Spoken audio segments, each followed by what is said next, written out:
Hello, everybody. I'm Suzanne Shirley, Senior Ruby Ambassador with Plexus, and we're here tonight doing the 15 Invaluable Laws of Growth by John Maxwell. And tonight we are almost finished with this book. We are on chapter 12, and that means we have 3 more chapters left after tonight. This is the law of curiosity. The law of curiosity really means, can you ask the question why? And if you can start to become curious in life, and in your business, and just in life in general, then you will elicit growth in your own life. Growth is literally stimulated by asking the question why. And sometimes we frame this in reference to our own business, and we don't think about asking why in other areas of our lives. But if we can start asking why in every area of our life, we are going to grow to our fullest potential. So George Bernard Shaw says, some men see things as they are and they ask why, whereas others dream things that never were and ask why not.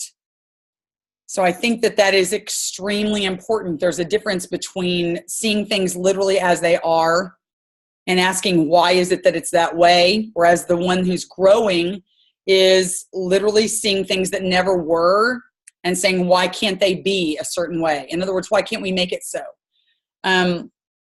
So curiosity will basically take your communication in your own life, the communication that you do, to a whole new level. And in turn, it will increase and stimulate growth and development in your life. And for certain in your business, okay, we can guarantee that. So where does curiosity come from? John always talks about how he has continued to be curious throughout his life and cultivate that. It's the key to being a lifelong learner. So you become a lifelong learner when you continually make yourself and push yourself to be curious. Curious people possess a thirst of knowledge, interested in life in general and people and ideas and experiences and events, and they live in a constant state of wanting to learn more. They're always wanting to learn more, continually asking why, and it's the primary catalyst for self-motivated learning. So when you ask why, you're always self-motivated to learn more about something. It comes from inside. And that's what we love the most, especially in our businesses, when we come across someone who is internally motivated. So you want to be the number one person in your own life and your own business that is internally motivated. You want to be that rock star so that you can identify, first of all, when you come across one, you'll recognize them immediately. But self-motivated people, obviously. People who remain curious do not need to be encouraged to ask questions or explore. They go off exploring and asking questions all the time, just naturally, because they are self-motivated to do it. They just do it all the time, and they keep doing it. And they know that the trail to discovery is just as exciting as the discoveries themselves, because they are the wonderful things to be learned along the way. And there's something to be said about the journey and the trail.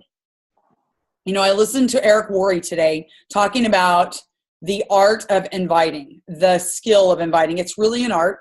If you can master the gateway skill of inviting, then you have it made in the shade.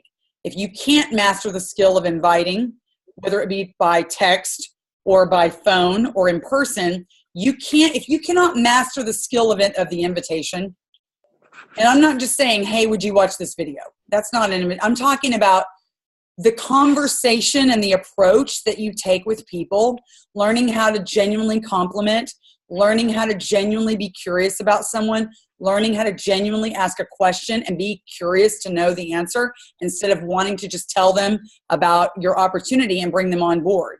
You know, being a farmer instead of a hunter. So there's something to be said about the journey. And when we can approach inviting people into our opportunity as a farmer, then we are appreciating the journey. We are appreciating building that relationship instead of just saying, okay, that person would be good on my team. Okay, you've got this, you got that, you like this, you like do that. Okay, great, you need to join me. I mean, that's really not enjoying the journey, and that's not being there to nurture a relationship and grow into something where you can become more of a consultant. Remember, we are consultants. We are problem solvers. We find people who have problems and issues. Maybe they have a lot of money, but they don't have time. Maybe they have a lot of time, but they don't have any money. Maybe they have neither of the two. Maybe they have a poor health. Whatever the case may be, we can provide an answer for those people that have issues. We need to find out what their problem is. Identify it. Let them identify it. Let them talk about it. Just ask enough questions to where they start talking about the situation that they're unhappy with. And then ask some more questions. Well, where do you think you're going to be as a result of that in the next few years? Or are you happy with your life as it is right now? Are you happy with your health as it is right now? Are you okay with that? Are you okay with it? I love that question. Are you okay with it? See, all of this is the art of inviting and the art of conversation. We need to embrace the journey of building a relationship with people instead of just going in and going for the kill and saying, I need another person on my team. I need another ambassador. So that's kind of one of the point that I wanted to make there, using this law of curiosity, because really you're cultivating a relationship, you're building rapport, you're genuinely there to seek out what you can do to help a person instead of try to make money off of them, right? So Albert Einstein said, all meaningful and lasting change starts first in your imagination and then works its way out. So when you can imagine something, when you can be curious and imagine it that it could be a certain way, then you are going to start being a lifelong learner. So there are 10 ways to cultivate curiosity, 10 ways. We're going to go over those 10 ways, okay? Number 1, believe that you can be curious. Believe already that you can do it. So many people have filled their minds with their limiting beliefs. You know, we talk about that all the time. They're carrying around limiting self-beliefs. We have got to get rid of those, replace them with reprogramming. But when you can believe that you can be curious, then what's going to happen is you're going to expand your beliefs and break new ground. There's a lot of people that cannot do that because they lack the capacity and they're unwilling to expand their beliefs and break new ground. So you can't believe what you aren't. You can't believe, take that back. You cannot be what you believe that you're not. Let's say it a different way. You cannot be what you believe that you are not. So you need to first believe what you are so that you can be it. The good news is though you can change your thinking. The single greatest difference between curious, growing people and those who are not is simply the belief that they can learn, and that they can change. Number 2, have a beginner's mindset. Beginner's mindset has nothing to do with how old you are, and your age has nothing to do with that. So it has everything to do with your attitude and your approach to learning something and looking at a situation, being open and vulnerable, being teachable, acting as if you don't know anything so that you can learn for the first time something. Management expert Peter Drucker says, my greatest strength as a consultant is to be ignorant and ask a few questions. And simply by being ignorant and just saying, like, pretend I don't know anything. Okay, now what can I learn from this? What can I glean from this? Then that is the beginner's mindset. Okay, basically having the approach like you're a child. Notice what a child does. A child is always curious. A child is always in awe of something and asking questions all the time. So anytime that you as a person are answering questions more than you're asking them, you can be sure that you have slowed down in your own growth and that you have lost the fire for personal growth. Whenever I'm on the phone with a prospect, which I talked to 2 of them today on the phone, I'm always saying in the back of my mind to myself, watch it, Suzanne. Watch it. Don't just start blabbing about plexus. Don't just start blabbing about the problem.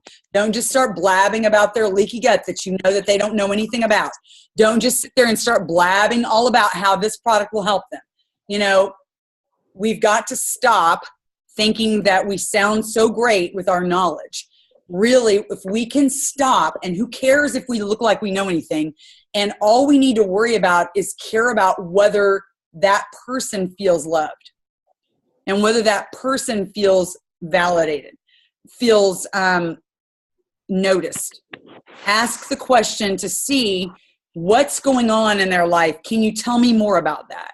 What does it mean when you say that you're exhausted? Can you define that for me? Like, what does that feel like to you? What is a typical day when you're exhausted? I mean, we really need to delve more into people's situations so that we can find out what really is going on with that person. And guess what's going to happen as a result?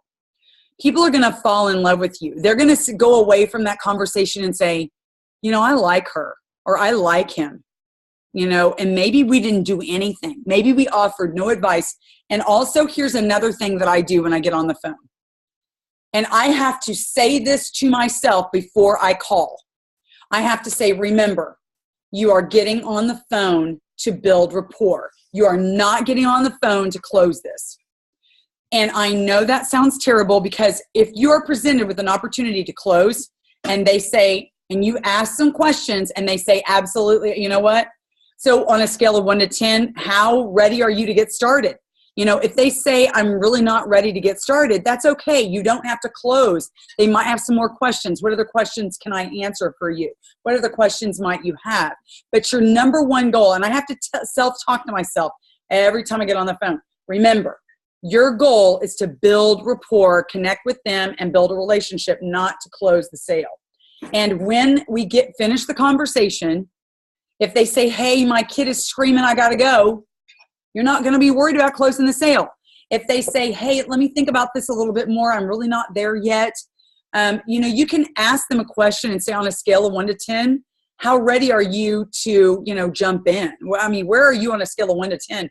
Ready to commit or not, you know? And they can give you a number, and then start asking them, well, what other questions do you have? But remember, building rapport is the thing. Asking the questions, you are in a place of control, meaning that you have control of the conversation. If they're the ones that are always asking you questions and you're busy answering, and all you're doing is moving your mouth answering questions, then you are not building rapport. You need to remember, the more you ask and sit there and zip it, the more rapport, the more connection that you're building with this person, the more they're going to walk away from that conversation and go, I can't wait to talk to her again. You know, I'm really thinking about doing this. I think that she might be somebody I could join. You know, that's what we need to think about. Number 3, make why your favorite word. It needs to become your favorite word.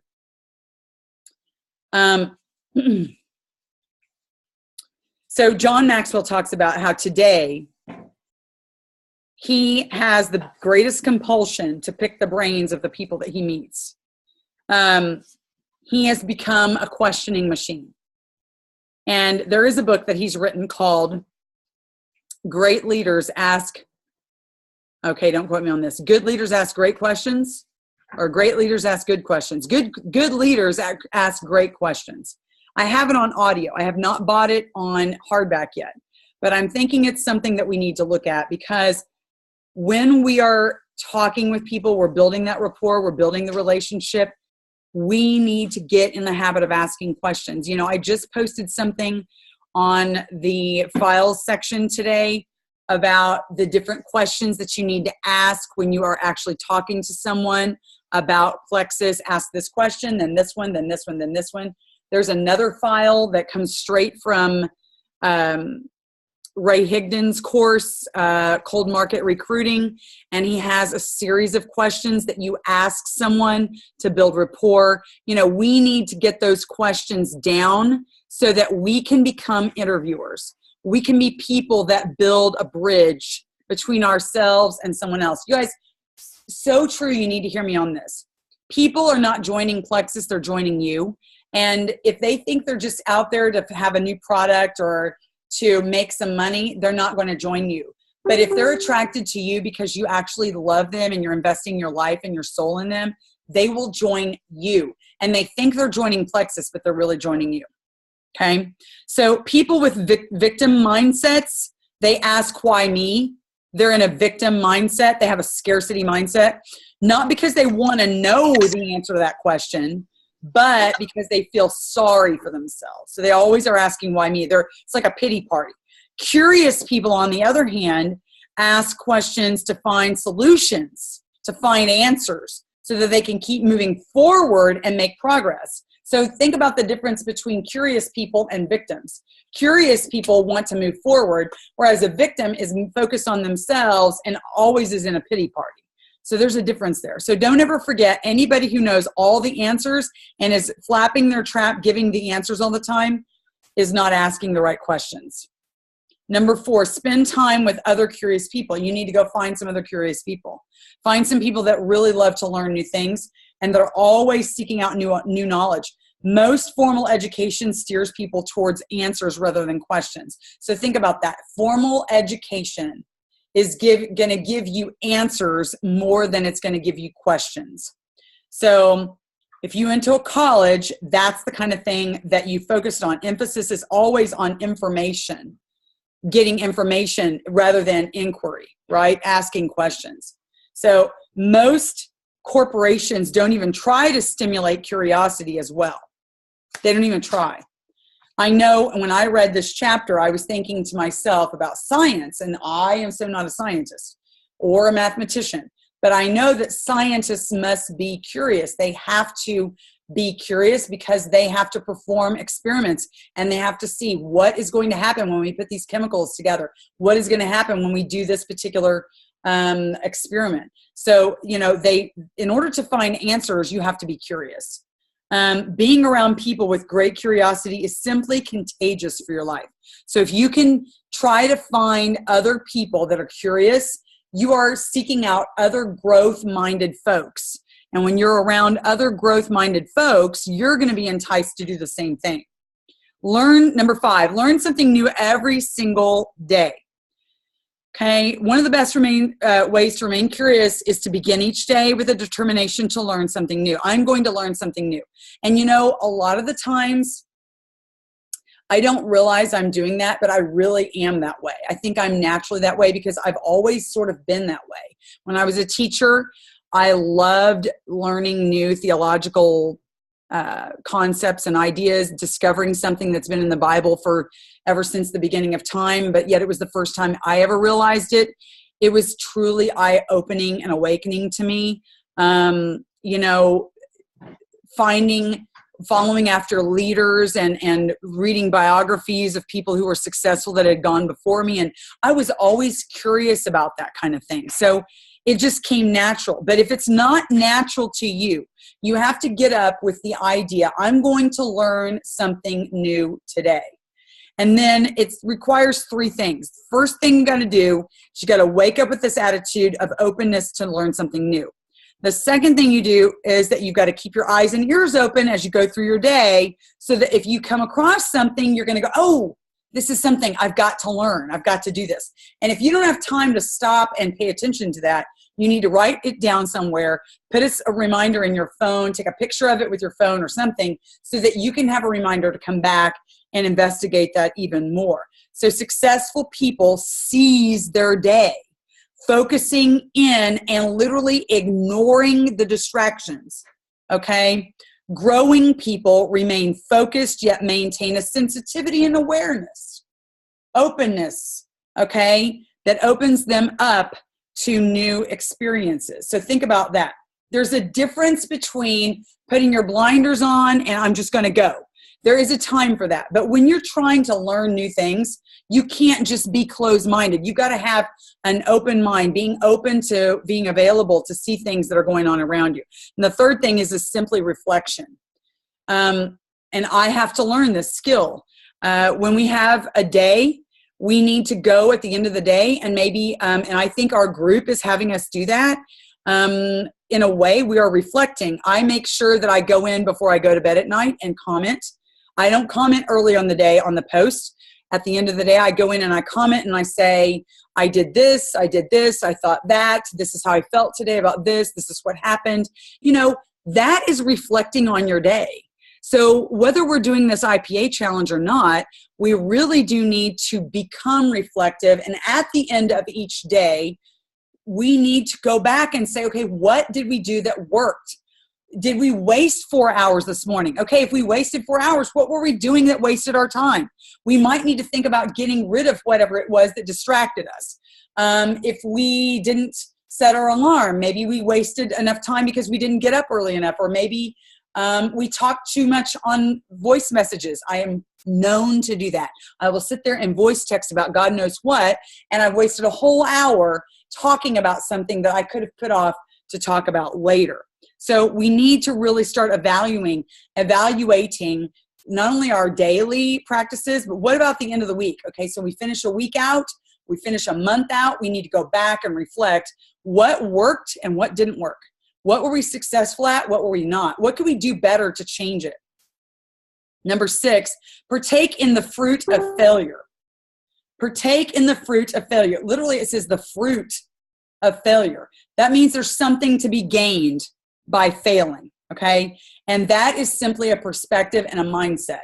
And if you cannot have the perspective and the mindset that failure is fruit to be gained, then you don't have the right perspective of failure. We've got to correct that perspective. Most people see failure and mistakes and errors as a big sign of weakness. Whereas when they fail, they say, well, I'm never going to do that again. Oh, I know what not to do again now. And I used to do that all the time. And I'm still working on that.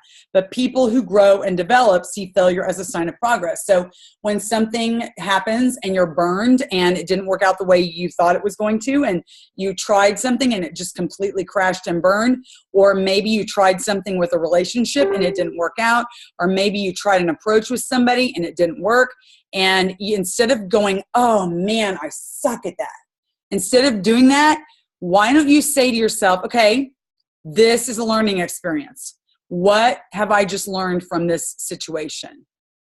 And when you can do that, failure becomes positive. It becomes a positive occurrence in your life, and it makes it a stepping stone to success. So it's seriously, failure is simply a part of the curiosity journey. Make failure your friend. It needs to be your friend. When failure is your friend, you don't ask, how can I distance myself from this experience? You're not going to say, oh, how can I get away from that? Oh my Lord. Oh my gosh, I suck at that. No, you're going to say, what can I learn from this? What can I glean from that? Instead, you ask, why did this happen to me? Why did this happen? And what can I learn from it? How can I grow from it? And that way you're going to start failing faster, and you're going to learn faster as a result. And then you're going to get up and try again faster. Have you noticed that? People that are good at failure learn how to go through it quicker.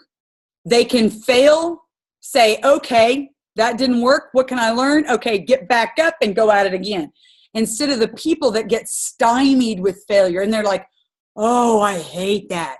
Oh, I can't stand how I just didn't do that right. I mean, they're just mired down in that experience. Instead of, we need to go ahead and just say, hey, failure's going to happen.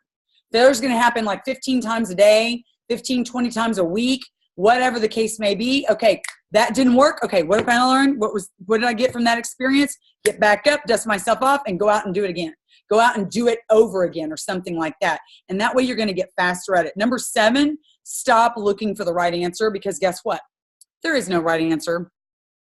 There's no right answer. People are always saying, have you ever heard this saying? If it's not broken, don't fix it.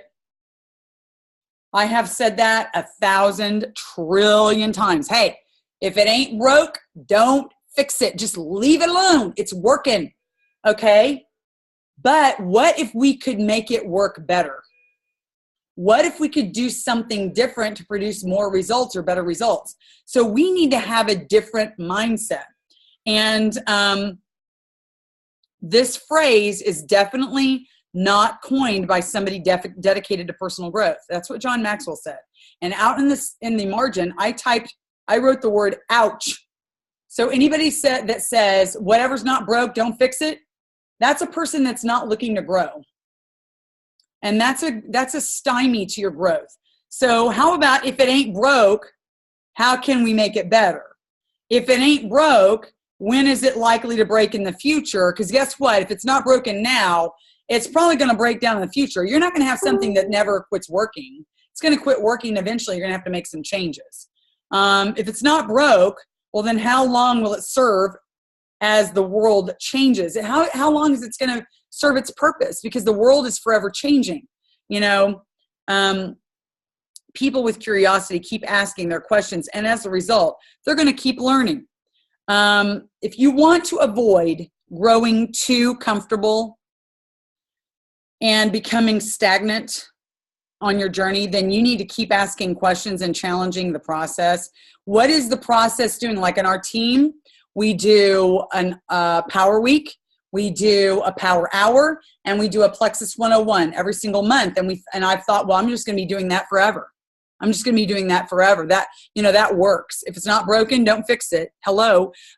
Guess what? It's not always going to work for this team. We have to change the format of some of the things that we do. We have to change maybe the time frame and the period of the part of the month that we do it in. We've got to change some of the things and the elements that go in it. We have to maybe modify some of the things, maybe get rid of it altogether in certain circumstances and replace it with something better. We can't just think to ourselves, well, we've always done it this way. Why not change? Why change it?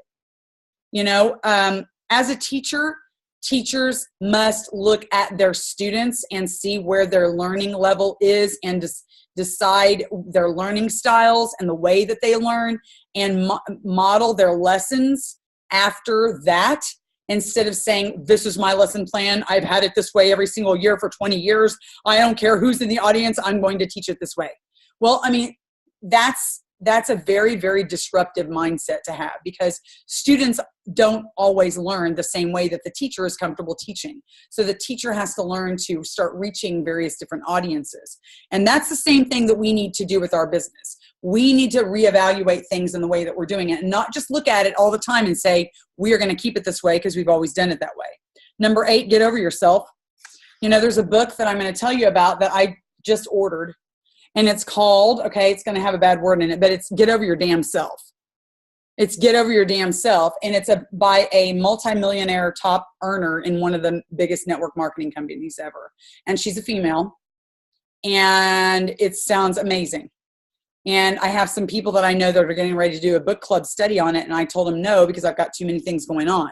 But I did order the book and I will be reading it. So you got to learn to get over yourself. You're going to look foolish sometimes. You're going to make mistakes. You're going to be a fool. You know, how many times did I walk in front of my class from coming from the bathroom, starting the class, and my fly was unzipped? Or I tripped over a cord that was going across my floor. Or I dropped everything on the floor as I was walking around. Or I tripped and almost fell as I was walking just because I tripped over myself. I mean, look, I had to learn to start laughing and saying, look, okay, I'm an idiot over here.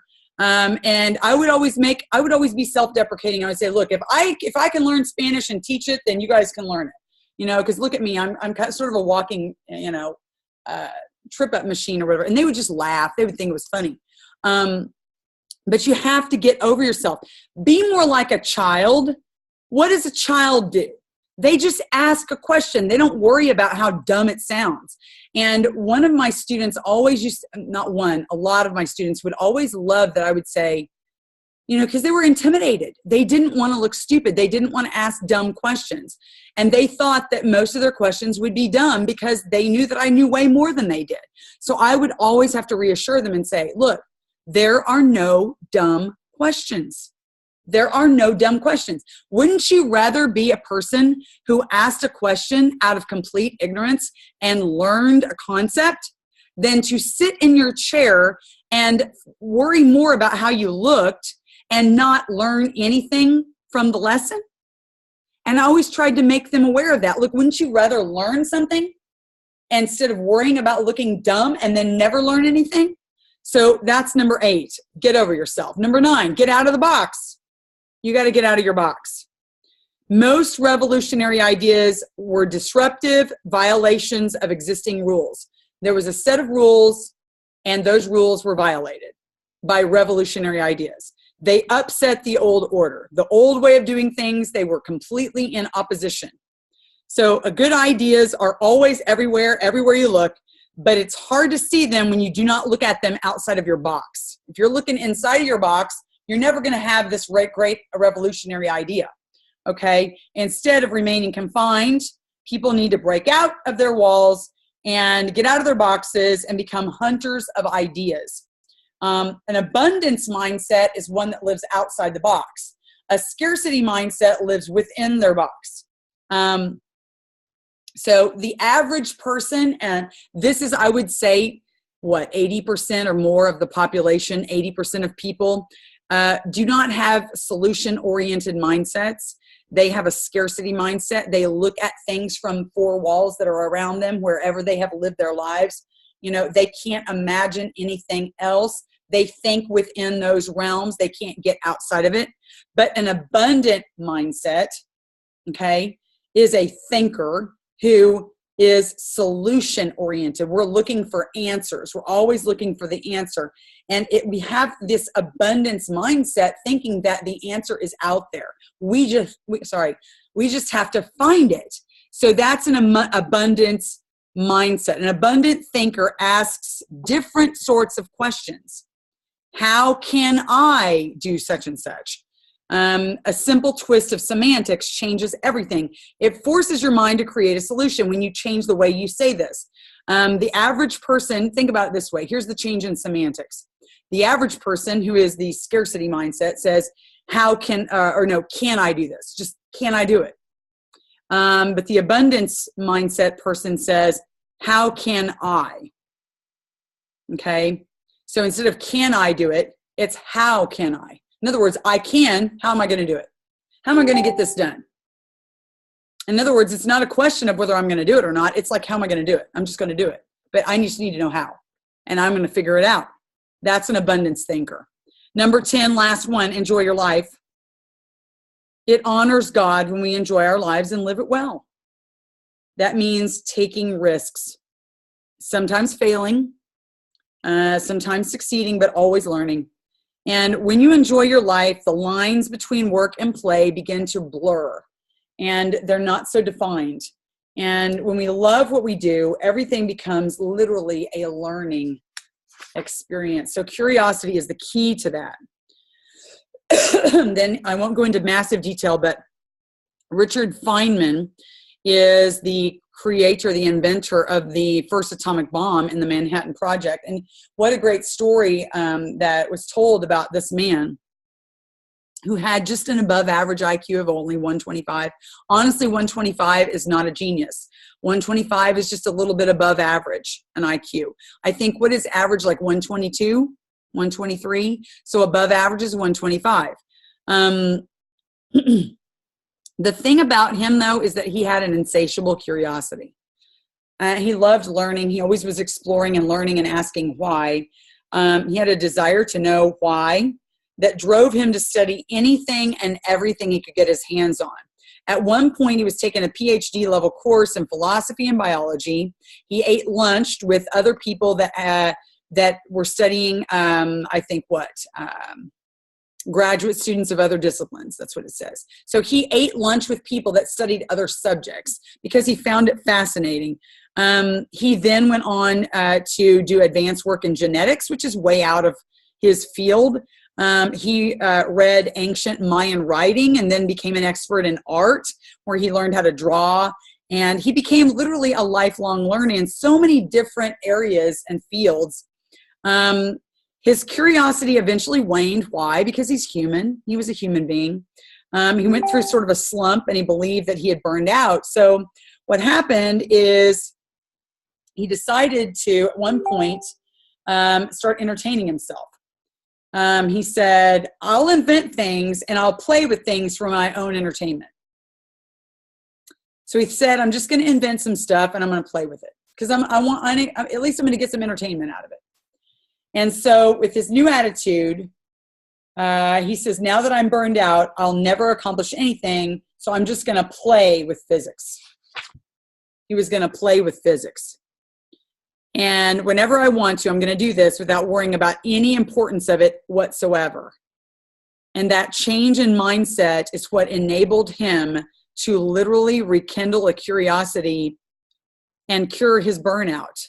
When you kindle a curiosity in yourself, you're no longer burned out. You're no longer thinking that you've exhausted all possibilities, that you don't have any more fire left in you. When you become curious again, you all of a sudden have a new reserve of fire within you to do all sorts of things. And as a result, he started to ask why again. And so what happened then is he developed the atomic bomb. He stumbled across the math and the physics that it took to develop that bomb. And he won the Nobel Prize for physics. So you need to ask yourself these 10 questions. Do you live in the law of curiosity? How do you know that you live in the law of curiosity? And so here's where you need to ask yourself. And I asked myself these 10 questions, and some of them I answered yes.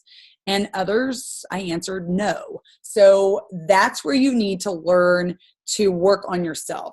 So ask yourself these questions. Number 1, do you believe that you can be curious? Number 2, do you have a beginner's mindset? Number 3, have you made why your favorite word? Number 4, do you spend time with other curious people? Number 5, do you learn something new every single day? Number 6, do you partake in the fruit of failure? Number 7, have you stopped looking for the right answer? And number 8, have you gotten over yourself? Have you literally gotten over yourself? Number 9, do you get out of your box? And number 10, are you enjoying your life? Are you literally enjoying your life where you're at right now and not being angry about where you're at, but loving where you're at on the way to where you're going? That's the key to enjoyment and gratitude. Being able to answer yes to these questions has so little to do with your native intelligence, but it has, or levels of talent, or access to any sort of an opportunity, but rather it has everything to do with developing curiosity and a willingness to ask why. And so when you're curious, the entire world is going to open up to you, and there's going to be fewer limits on what you can learn and how you can actually develop yourself. So with the homework that's over on page 208, applying the law of curiosity, number 1, let's ask ourselves this question. Think about the 3 to 5 major areas in your life where you focus most of your time and energy. Can you name those 3 to 5 areas of your life where you focus the most time and your energy? I'm sure you can. We all can. Now, how do you see yourself in each of those areas? And do you think of yourself as an expert or a beginner? I think that set of questions right there is going to define where you're at with the law of curiosity. I'm going to be honest with you. I know some people who think they've got it all made in the shade. And they act that way, and they say things that really, that's their whole attitude, is I know everything and my way is the way to do it. And if you don't do it this way, then you're not doing it the right way. Do you think that's the law of curiosity working, or is that just completely living in a box? It's living in a box, right? So if we can take the 5 areas and define, see you, Jillian. Glad you came on to us tonight. Or Clint came on with us tonight, not came on to us. What was I saying? That was funny. If you were my students in my class, you'd be laughing right now. Okay, so to think about the 5 areas in your life where you focus most of your time and your energy, your children, your spouse, if you have one, your health, your work that you do every day, your business, your friendships. Maybe these are some of the big areas, right? And think about this. How do you see yourself in each of those areas? Do you think of yourself as an expert or a beginner? And I think that will define who you are and where you are on the scale of 1 to 10, as if, are you the most curious, or are you not curious enough? You need to work on being more curious, or are you living in a box down here? Number 2, make a list of people that you spend the most time with in a given week. Now rate each person on his or her level of curiosity. So how curious is each one of these people? That's going to be an eye-opener. Are you hanging around with people that live in boxes? Or are you hanging around with people that like to think outside the box and keep an open mind about things and ask a lot of questions? Do they often ask why? Or do they like to learn new things?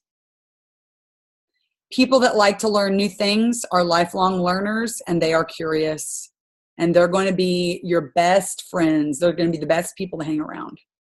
And number 3 is the last one. One of the greatest obstacles of curiosity and learning is the reluctance to look foolish in the eyes of other people.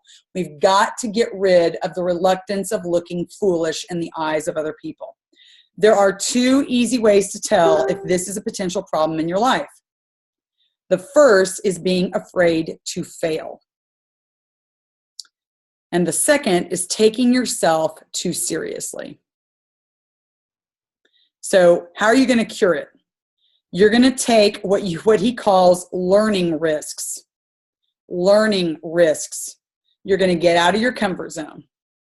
You're going to take an art class. You're going to sign up for a dance lesson. You're going to go study martial arts. If I'm going to use Angela as an example here, because I don't think she would care. She'll talk to you more about it tonight if you want her to, but she went to a Bible study.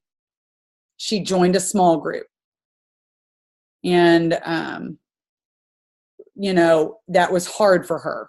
That was really hard for her. And there's a lot of reasons she might want to tell you later. But, for her, that was really going out of her comfort zone. Learn a foreign language is another one. Find a master at calligraphy or bonsai, if I said that. Bonsai, like the little trees that and have somebody train you how to do it. Just the other day, I was with a girl who I hadn't seen in years and years since high school. And she is the most curious person I think I've met in a long time. And she's like, look, I'm getting rid of all the distractions from my life. Not only am I minimalizing my drawers and my closet and everything else, I am going to minimalize the distractions out of my life. If something hinders me, if a person is hindering me, if a person steals my joy and takes me backwards instead of forwards, they've got to go. They just have to go. And I was like, you are awesome. Whether you do plexus or not, I could care less. You are amazing. And she's like, I got to go, Suzanne, because I just joined a class and I'm going to learn how to make jewelry today. I mean, I'm like, go, you do that. And she's like, if you want to come with me, the next one's $65. And I'm like, hey, I might take you up on that offer. I mean, I don't know how to make jewelry. I don't have any desire in the world to make it, but maybe if I go and look into it, I would. So, I love hanging around people that have a curious way about them, and they just want to be a better person. They want to grow, and they want to do better and be better, and love more, love deeper, love well. The famous Melissa Shaver that I've been talking to so much, who has this lovely index card system, part of her coaching when she did with me the other night, is that she said that she was going to be praying for me because she said those boxes represent relationships. They are not names on cards. They are real people, and you are going to have to love them. And she said, I'm going to pray that you learn to love deeply and love well. That should be your number one goal. That box means loving well. And I was like so blown away from her. I mean, she's so amazing. She's one of those people that builds bridges and builds rapport and is not about the sale. And she is a jewel. She's amazing. She's a jewel through and through. Okay, so that is the end of the talk. We are so glad that you came and joined us tonight. We're going to start our discussion for our team. So thank you for joining us, and good night.